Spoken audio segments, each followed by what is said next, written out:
ایک شخص ہے جو 2 سال سے جمکران جاتا ہے اور جا کر جمکران میں امام زمان اجل اللہ تعالیٰ فرجہ شریف کی نماز پڑھتا ہے۔ ایک ٹیوزڈے اس کے بابا اس سے کہتے ہیں کہ آج کے دن تم جمکران نہیں جاؤ، مجھے تمہاری ضرورت ہے۔ لیکن یہ شخص کہتا ہے کہ بابا میں 2 سال سے جمکران جا رہا ہوں، مجھے جانے دے اور میں جا کر رہوں گا۔ اب یہ شخص جمکران جاتا ہے، اپنے بابا کی بات نہیں سنتا اور اس کے بابا کا دل ٹوٹ جاتا ہے۔ جب اس کے بابا کا دل ٹوٹ جاتا ہے تو اب جس چیز کے لیے یہ جمکران جا رہا تھا، کیا یہ چیز اسے حاصل ہوگی؟ ایک لمحے کے لیے یہ رکے اور سوال کرے کہ اللہ مجھ سے کیا چاہتا ہے۔ آئے اللہ سے پوچھے کہ تم اس سے کیا چاہتے ہو، تو دیکھے گا کہ اللہ جواب دے گا کہ تم جمکران نہیں جاؤ۔ کیوں؟ کیونکہ اللہ نے حکم دیا ہے کہ وَبِالْوَالِدَيْنِ احسانًا، اپنے ماں باپ کے ساتھ نیکی کرو۔ جو بھی اپنے ماں باپ کے ساتھ نیکی کرے گا اسے وہ چیز ملے گی جس کے پیچھے وہ ہے۔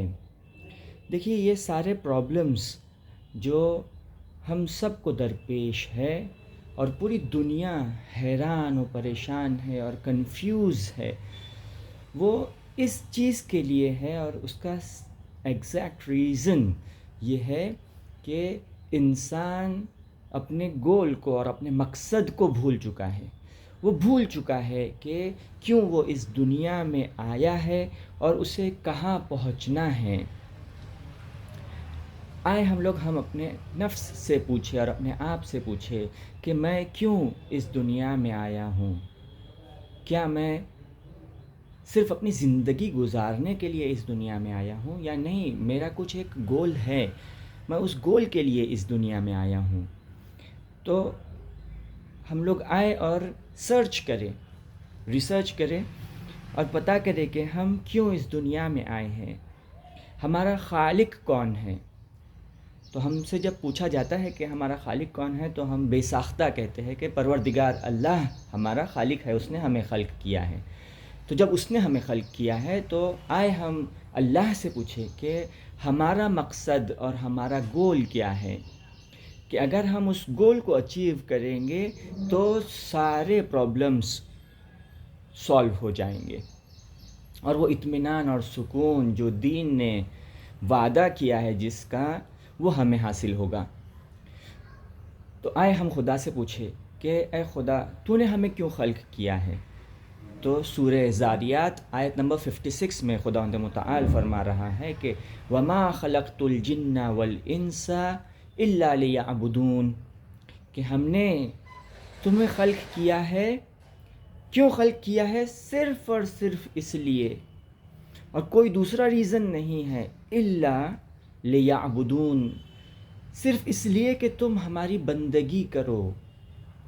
آج جتنے بھی پرابلمز ہم سوسائٹی میں دیکھ رہے ہیں اور معاشرے میں دیکھ رہے ہیں کہ والدین اور بچوں کا ریلیشن خراب ہو رہا ہے، ہسبینڈ اور وائف کا ریلیشن خراب ہو رہا ہے، مومن کا مومن سے جو ریلیشن ہے وہ خراب ہو رہا ہے، بھائیوں اور بہنوں کا جو ریلیشن ہے وہ خراب ہو رہا ہے، یہ سارے ریلیشنز کے خراب ہونے کا ریزن اگر ہم مبالغہ نہ کریں تو یہی ہے کہ ہم سب اپنے گول کو بھول چکے ہیں، یا ہمیں اگر گول یاد بھی ہے تو وہ صرف زبان تک ہے، اس پر ہمیں یقین نہیں ہے، اس پر ہمیں یقین کرنے کی ضرورت ہے۔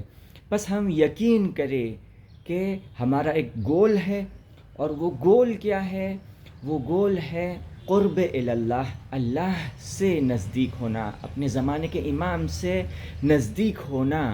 جو بھی اس گول کو اچیو کرنے کے لیے اسٹرائیو کرے گا اس کی زندگی میں اطمینان آئے گا، اس کی زندگی میں سکون آئے گا، اس کے سارے ریلیشنز بہتر ہوگے، کیونکہ خداوند متعال نے فرمایا ہے کہ جو بھی مجھ سے ریلیشن کو صحیح کرے گا اور اسٹرانگ بنائے گا، میں اس کے دوسرے سارے ریلیشنز کو اسٹرانگ بناؤں گا. بس ہم اگر یہ دیکھ رہے ہیں کہ ہمارا ریلیشن ہمارے دوسرے مومنوں کے ساتھ، اپنے بچے کے ساتھ یا اپنے وائف کے ساتھ، وائف دیکھ رہی ہے کہ اس کا ریلیشن اس کے ہسبینڈ کے ساتھ صحیح نہیں ہے، تو ہم سب کو اپنا ریلیشن خدا سے اسٹرانگ بنانا پڑے گا. اگر ہم اپنا ریلیشن خدا سے اسٹرانگ بنائیں گے تو اب ہم اطمینان اور سکون کو حاصل کر پائیں گے.